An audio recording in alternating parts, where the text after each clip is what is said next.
Hi, Jenny Nellist here, clinical animal behaviourist and horses translated.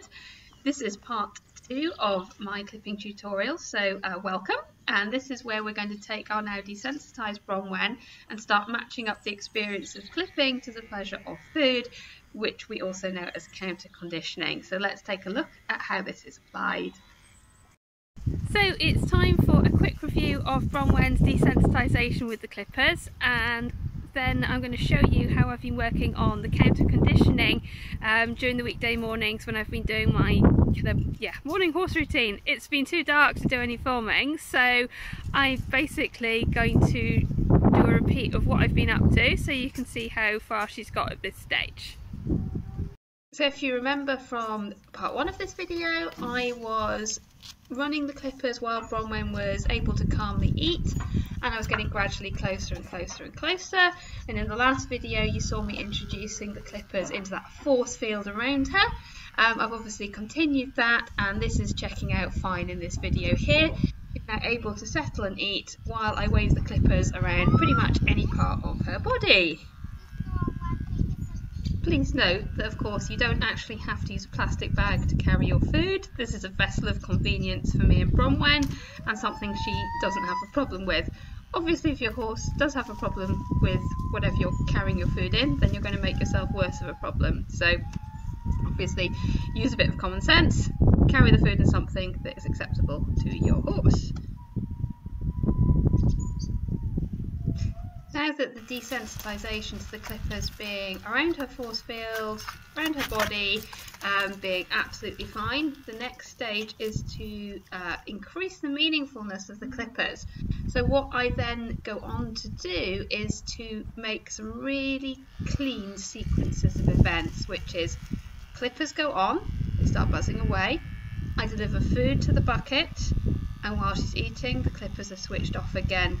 And then I step up again to not only just run the clippers and bring food, but run the clippers while they are in contact with her body, and then give the food, and then take the clippers away off of her body and turn them off while she's eating, so that what Bronwen learns is clippers on, clippers touching me means I get fed, which produces a really pleasant emotional experience for her, which keeps her in a position where she's going to get fed, which teaches her how to stand still while I get closer and closer to doing the actual clipping. And this is what it looks like with the big horse clippers, which I introduced a couple of years later.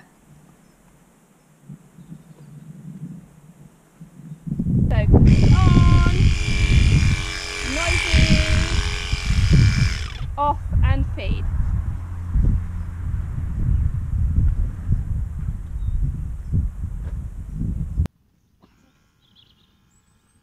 There is also a really useful flip side to this sequence. So clippers on, clippers contact with body, food delivered, Bronwen's eating, clippers go away.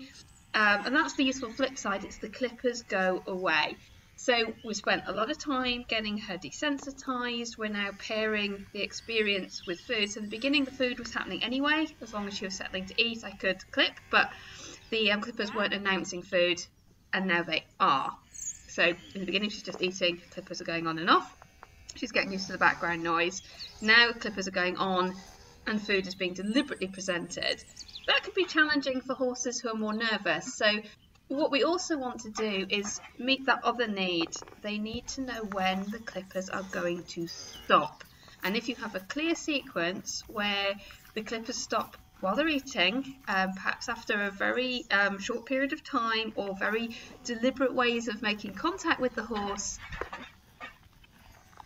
has to have a really clear way of knowing when the clippers are going to stop. So building in these rituals really supports them in that, and that knowledge you're going to stop starts to help them relax even more and makes the food so much more enjoyable, because they're not having to choose, not in a rock or a hard place. It's not daddy or chips, it's just we run the clippers, you get fed, we turn the clippers off. We keep a nice, safe, trusting environment in which the horse can learn to enjoy being clipped.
turn.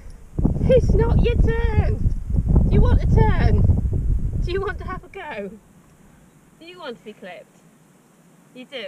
And you want tweets? Good. Good boy.